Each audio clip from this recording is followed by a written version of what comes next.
আসসালামু আলাইকুম। আপনারা ইতিমধ্যে অবহিত হয়েছেন যে সালতানাত অফ ওমান আমাদের প্রবাসী ভাই এবং বোনদের জন্য একটি সাধারণ ক্ষমা অথবা গ্রেস পিরিয়ড ঘোষণা করেছে। আমাদের আজকের আলোচনার বিষয় এই সাধারণ ক্ষমা অথবা গ্রেস পিরিয়ড। আলোচনার শুরুতেই আপনাদের যেই বিষয়াবলী অবশ্যই আপনাদের জানতে হবে তা নিয়ে আলোচনা করা হবে। পরবর্তীতে আপনারা কারো সহায়তা ছাড়াই কিভাবে এই সুবিধাটা গ্রহণ করতে রেজিস্ট্রেশন করবেন তা জানানো হবে এবং সর্বশেষ আপনাদের জন্য কিছু সতর্কতামূলক বিষয়াবলী আপনাদেরকে অবহিত করা হবে। গ্রেস পিরিয়ডটির মেয়াদ ২৭ এপ্রিল ২০২৫ তারিখ হতে ৩১ জুলাই ২০২৫, অর্থাৎ প্রায় ৩ মাস।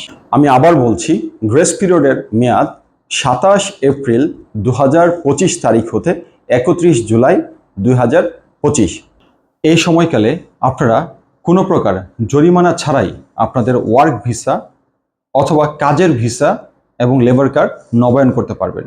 অর্থাৎ পূর্বে প্রতি মাসে যে আপনাদের 40 ওমানি রিয়াল করে জরিমানা ছিল, এই জরিমানা ছাড়াই আপনারা নতুন নিয়োগকর্তার নিকট আপনার কাজের ভিসা নবায়ন করতে পারবেন। নিয়োগকর্তা যাদেরকে ব্লক করেছে তারা ব্লক না ওঠানো পর্যন্ত কাজের এই ভিসা নবায়ন করতে পারবেন না, কিন্তু আপনারা ইচ্ছা করলে বাংলাদেশে প্রত্যাবর্তন করতে পারবেন। এখন যাদেরকে ব্লক করেছে তারা কোনো প্রকার দালাল এবং মধ্যস্বত্বভোগীদের দ্বারা প্রতারিত হবেন না। ব্লক ওঠানোর নিয়ম হচ্ছে আপনি আপনার নিকটস্থ যে সনদ অফিসে গিয়ে একটি আপিল করবেন। আপিল করা হলে আপনাকে সংশ্লিষ্ট লেবার কোর্ট আপনাকে এবং আপনার নিয়োগকর্তাকে একটা নির্দিষ্ট তারিখ এবং সময় ডাকবে। যদি আপনার আপিল গ্রহণযোগ্য হয় তাহলে তারা আপনাকে নতুন ভিসা নবায়ন করার জন্য একটা পারমিশন দিয়ে দিবে, তাতেই আপনি ভিসা নবায়ন করতে পারবেন।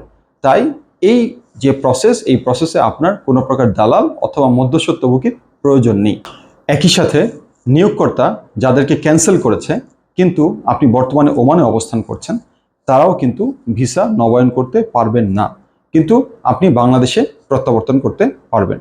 একটি বিষয় আমাদের সকলের জানা উচিত, আপনারা ভিসা নবায়নের সময় আপনার পাসপোর্ট এবং আপনার যে লেবার কার্ডের শুধুমাত্র ফটোকপি দিয়েই সংশ্লিষ্ট সনদ অফিসে গিয়ে আপনি আপনার ভিসা নবায়ন করতে পারবেন। অর্থাৎ ভিসা নবায়নের সময় আপনার অরিজিনাল পাসপোর্ট এবং অরিজিনাল লেবার কার্ডের কোনো প্রয়োজন নেই, শুধুমাত্র একটা ফটোকপি যথেষ্ট। যারা বর্তমানে ফ্যামিলি ভিসা অথবা ভিজিট ভিসায় অবস্থান করছেন তাদের জন্য জরিমানা ছাড়া কাজের ভিসায় রূপান্তরের সুযোগটি থাকছে না, কিন্তু যারা ফ্যামিলি এবং ভিজিট ভিসায় অবস্থানকারী লোকজন আপনারা ইচ্ছা করলে জরিমানা ছাড়াই বাংলাদেশে প্রত্যাবর্তন করতে পারবেন। এই রেজিস্ট্রেশন পদ্ধতিটি খুবই সহজ। আপনি কারো সহায়তা ছাড়াই আপনার ব্যক্তিগত মোবাইল হতে আপনি নিজেই আপনার রেজিস্ট্রেশনটি সম্পন্ন করতে পারবেন। এখন কাদের এই রেজিস্ট্রেশন সম্পন্ন করতে হবে?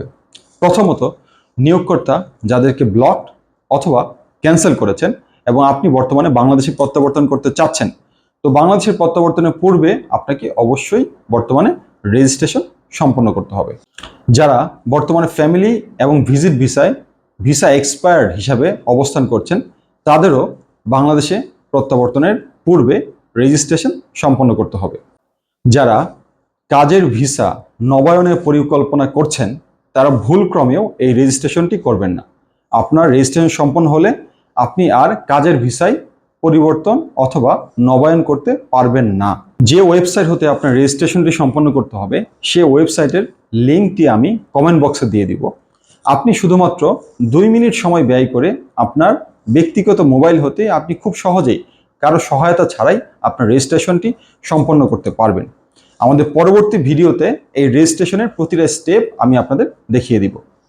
আপনার রেজিস্ট্রেশন সম্পন্ন হওয়ার পর আপনার অ্যাপ্লিকেশন স্ট্যাটাস যখন অ্যাপ্রুভ দেখাবে, আপনার ওই অ্যাপ্রুভড একটা কপি প্রিন্ট দিয়ে শুধুমাত্র যাদের অরিজিনাল পাসপোর্ট সাথে নেই তারা দূতাবাসে আসবেন। যারা অরিজিনাল পাসপোর্ট সাথে নেই, দূতাবাস শুধুমাত্র তাদেরকে ট্রাভেল পারমিট ইস্যু করবে এবং আপনার এই ট্রাভেল পারমিট দিয়ে আপনি নিজের টিকিট কেটে বাংলাদেশে চলে যেতে পারবেন। যদি আপনার পাসপোর্ট থাকে নতুন অথবা পুরাতন, আমি আবার বলছি, যদি আপনার পাসপোর্ট থাকে নতুন পাসপোর্ট অথবা পুরাতন পাসপোর্ট, তবে আপনার দূতাবাসে আসার কোনো প্রয়োজন নেই। আপনি অ্যাপ্লিকেশন স্ট্যাটাসের যে অ্যাপ্রুভ কপিটা প্রিন্ট আউট দিয়ে আপনি আপনার পাসপোর্ট দিয়েই সরাসরি এয়ারপোর্ট থেকে টিকিট কেটে বাংলাদেশে প্রত্যাবর্তন করতে পারবেন। মনে রাখবেন, আপনি যে ডেটে অ্যাপ্লিকেশন রেজিস্ট্রেশন করবেন ওই রেজিস্ট্রেশন ডেট হতে আপনার অ্যাপ্রুভাল পেতে আনুমানিক 7 দিন সময় প্রয়োজন হতে পারে। এ পর্যায়ে সকলের জ্ঞাতার্থে কিছু বিষয় অবহিত করছি। এই রেজিস্ট্রেশনটি সম্পন্ন করতে আপনার কোনো প্রকার অর্থের প্রয়োজন নেই এবং একই সাথে দূতাবাসের ট্রাভেল পারমিট আপনাকে প্রদান করবে, তাও বিনামূল্যে প্রদান করা হবে। তাই কারো মাধ্যমে প্রতারিত না হতে আপনাদের অনুরোধ করছি। যারা ভিসা নবায়ন করবেন আপনাদের জন্য অনুরোধ থাকবে আপনারা রেপুটেড অথবা ভালো কোম্পানিতে ভিসা নবায়ন করবেন, যেখানে আপনার নিজের এবং আপনার নিয়োগকর্তার সকল প্রকার অধিকার সংরক্ষিত হবে।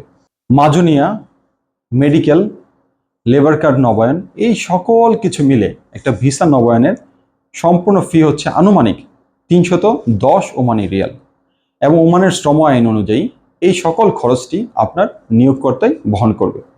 ধন্যবাদ সবাইকে।